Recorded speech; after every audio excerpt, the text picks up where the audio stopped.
कोई इंसान नहीं बल्कि एक रोबोट है जिसे क्रैप ने बनाया है। क्रैप रोबोटिक हेड से बात करता है कि 2 महीने बाद मेरी कॉलेज में रीयूनियन पार्टी है और मैं तुम्हें वहाँ अपनी वाइफ बनाकर ले जाना चाहता हूँ, क्योंकि अगर मैं वहाँ सिंगल गया तो मेरे दोस्त मेरी बहुत ज्यादा मजाक बनाएंगे। देखो अभी से ही वो लोग मुझे सोशल मीडिया पर ट्रोल करने लगे हैं। वैसे तुम मेरी एक क्लासमेट की तरह दिखती हो जिसका नाम लीना है, पर अगर तुम मेरे साथ लीना बनकर पार्टी में चलोगी तो किसी को कुछ नहीं पता चलेगा, क्योंकि वो दूर विदेश में सेटल हो चुकी है। पर रोबोट कहती है कि तुमने तो मुझे अपनी तन्हाई दूर करने के लिए बनाया था, जिस पर क्रैप चौंक जाता है और फिर लीना कहती है कि आर्टिफिशियल इंटेलिजेंस सबसे गंदा सेंस ऑफ ह्यूमर है। क्रैप कहता है कि मेरा एक सीक्रेट प्रोजेक्ट है जिससे मैं तुम्हारी बॉडी लगा दूंगा और फिर पार्टी के बाद हम ये सब फिर से पहले जैसा कर देंगे। इसके बाद क्रैप लीना की बॉडी ले आता है और फिर उसका सिर उसकी बॉडी पर फिक्स कर देता है और उससे कुछ करने को कहता है, पर लीना एकदम से एक्शन मोड में आ जाती है और एक के बाद एक शानदार मूव दिखाने लगती है। क्रैप पूछता है कि तुम ये सब क्या कर रही हो, और फिर जब क्रैप उसकी बॉडी चेक करता है तो वो एक 112 बैटल मशीन थी जिसे जंग में लड़ाई के लिए बनाया गया है। मतलब इसने बेदयानी में लीना के साथ एक सोल्जर की बॉडी जोड़ दी। क्रैप कहता है कि इसमें तो हम फंस सकते हैं क्योंकि ये मैं चुरा कर लाया हूँ, पर फिर भी क्रैप लीना को पार्टी में ले जाने के लिए तैयार कर लेता है और फिर स्टोरी फिर से 2 महीने आगे पार्टी में आ जाती है और इन्हें पीटने के बाद लीना क्रैप के साथ पार्टी से चली जाती है और फिर थोड़ी देर बाद ही इन दोनों को पुलिस ऑफिसर रोक लेता है और इनकी आईडी चेक करने लगता है। क्रैप तो अपनी आईडी दिखा देता है पर वो लीना की आईडी भी मांगने लगता है, पर क्रैप कहता है कि इसकी आईडी अभी बनी नहीं है, जिस पर वो ऑफिसर उसके साथ बदतमीजी करने लगता है। पर तभी लीना उसकी अकल ठिकाने लगा देती है और उसकी गाड़ी भी तोड़ देती है। क्रैप कहता है कि ये तुमने क्या कर दिया, पर लीना को कोई फर्क नहीं पड़ता और फिर ये दोनों वापस घर आ जाते हैं। क्रैप चेंज कर लेता है और बहुत खुश लग रहा है और फिर ये लीना से कहता है कि मेरे सोकर उठने से पहले ही पूरा रूम साफ कर देना, पर पहले मुझे सुलाओ। और फिर लीना क्रैप को बेहोश कर देती है क्योंकि क्रैप भूल गया था कि इसकी बॉडी एक सोल्जर की है। और फिर जब इसे दोबारा होश आता है तो ये देखता है कि पूरा रूम साफ हो चुका है और फिर क्रैप से मिलने इसके माता पिता भी आ जाते हैं और लीना को देखकर कहते हैं कि ये कौन है, जिस पर लीना बताती है कि मैं क्रैप की वाइफ हूँ, जिस पर ये दोनों काफी खुश हो जाते हैं कि चलो इसे वाइफ तो मिली। इसीलिए ये सेलिब्रेट करने के लिए एक रेस्टोरेंट में चले जाते हैं, पर वहाँ क्रैप की मॉम नोटिस करती है कि लीना खाना नहीं खा रही, जिस पर लीना कहती है कि मेरा तो पेट ही नहीं है, पर क्रैप बात को संभाल लेता है कि ये मजाक कर रही है, दरअसल इसे भूख नहीं है। इसके बाद क्रैप लीना को समझाने की कोशिश करता है कि हमें ये सारे सबूत मिटाने होंगे और तुम्हारी बॉडी को वापस वही मिलिट्री लैब में रखना होगा, वरना हम दोनों पकड़े जाएंगे।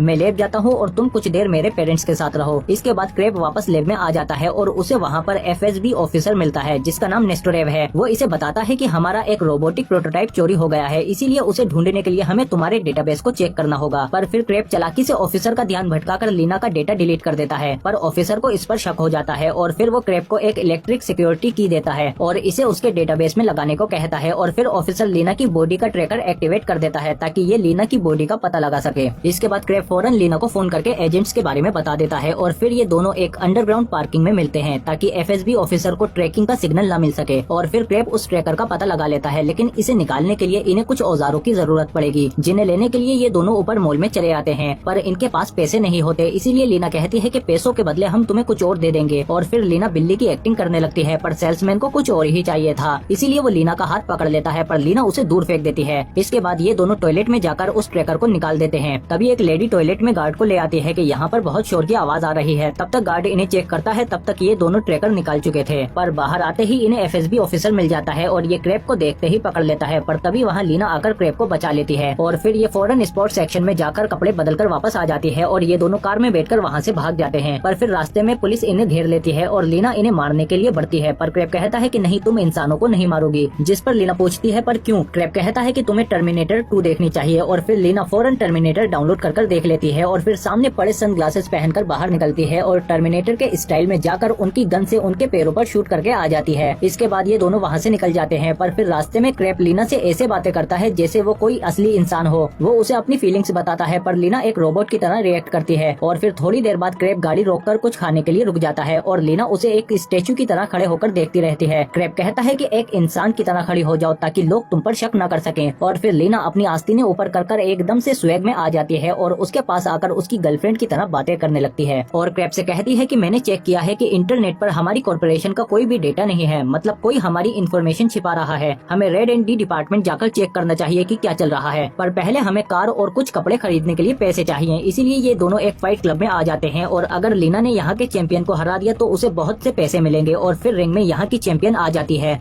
वो कभी नहीं हारी, पर लीना उसे एक हाथ से पकड़कर उठा देती है और उसे आसानी से हरा देती है। जीतने के बाद लीना को काफी पैसे मिल जाते हैं, पर लीना कहती है कि हमें कार और कुछ कपड़े चाहिए। इसके बाद ये दोनों चीफ इंजीनियर के घर आ जाते हैं। इसके बाद चीफ इन्हें बताते हैं कि हमारी ऑर्गेनाइजेशन में एक जासूस है जो सारी इन्फॉर्मेशन लीक कर रहा है और वो यहाँ एंड्रॉइड रोबोट को चुराने के लिए आया है, पर तुमने उससे पहले ही चुराकर उसका सारा खेल बिगाड़ दिया। इसको उम्मीद नहीं थी कि रोबोट इतना ज्यादा सक्सेसफुल होगा, पर लीना कहती है कि वो एंड्रॉइड तो सिर्फ एक बॉडी है, उसकी कामयाबी उसका सिर यानी उसका दिमाग है, जिसे सालों मेहनत के बाद क्रेप ने बनाया है। उसके बिना शरीर का कोई रोल नहीं। इसके बाद ये दोनों जब यहाँ से निकलते हैं तो इनके पीछे पुलिस लग जाती है। लीना इन्हें चकमा देने की कोशिश करती है, पर फिर भी ये लोग उसे घेर लेते हैं, पर लीना बाहर आकर इन्हें हटाने की कोशिश करती है, पर इस बार इन ऑफिसर्स के पास इलेक्ट्रोमैग्नेटिक गन है, जिससे ये लीना को जाम कर देते हैं और लीना की बॉडी हिल नहीं पाती। और फिर इन्हें एक वैन में बिठाकर एजेंट इन दोनों को एक पुराने वेयर हाउस में ले आते हैं। लीना और क्रेप एक दूसरे को अपनी फीलिंग्स बताते हैं कि वो एक दूसरे को पसंद करते हैं। इधर नेस्टरेव अपने साथियों को मार देता है और AK-47 क्रेप के हाथ में दे देता है ताकि इस पर इल्जाम आए, और फिर ये बताता है कि मैं ही वो जासूस हूँ जो इस एंड्रॉइड को चुराने के लिए आया हूँ। पर तभी वहाँ एक ऑफिसर उठ जाता है और नेस्टरोव उसे मार देता है। इसी बीच क्रेप को भागने का मौका मिल जाता है और नेस्टरेव भी लीना को लेकर चला जाता है और क्रेप के निकलते ही वेयर हाउस धमाके से उड़ जाता है। इसके बाद क्रेप इंटरनेट के जरिए लीना की लोकेशन का पता कर लेता है, जिसे अमेरिका ले जाया जा रहा है। क्रेप उसे ढूंढने के लिए निकल जाता है। इधर ये लोग भी लीना को भेजने के लिए जहाज पर ले आते हैं, पर कस्टमर को देने से पहले ही वहाँ क्रेप आ जाता है और इसके हाथ में गन देखकर नेस्टरोव समझ जाता है कि ये बेवकूफ कभी भी एक इंसान पर गोली नहीं चलाएगा। पर क्रेप उसके बजाय जाल की पावर सप्लाई को शूट कर देता है, जिससे लीना आजाद हो जाती है और फिर ये एक एक करके सभी को मार पीट कर ठिकाने लगा देती है और नेस्टरोव के साथ साथ कस्टमर को भी नहीं छोड़ती। इसके बाद क्रेप इसके करीब आता है और उसे किस कर लेता है, पर लीना कोई रिस्पॉन्स नहीं देती क्योंकि उसे नहीं पता कि कैसे रिस्पॉन्स करना है। वो नहीं जानती थी, पर लीना ये जानती थी कि क्रेप उसे प्यार करता है। इसके बाद ये दोनों खुशी खुशी बातें करते हुए ऑफिस चले जाते हैं और वहाँ इनका बॉस इन्हें थैंक्स बोलता है कि इन दोनों ने उस जासूस का पता लगाकर कंपनी को बचा लिया। इसीलिए वो क्रेप को लीना पर और रिसर्च करने की परमिशन दे देते हैं और ये मूवी यहीं खत्म हो जाती है। और आप कमेंट करके बताओ कि आपको ये मूवी कैसी लगी। उम्मीद है कि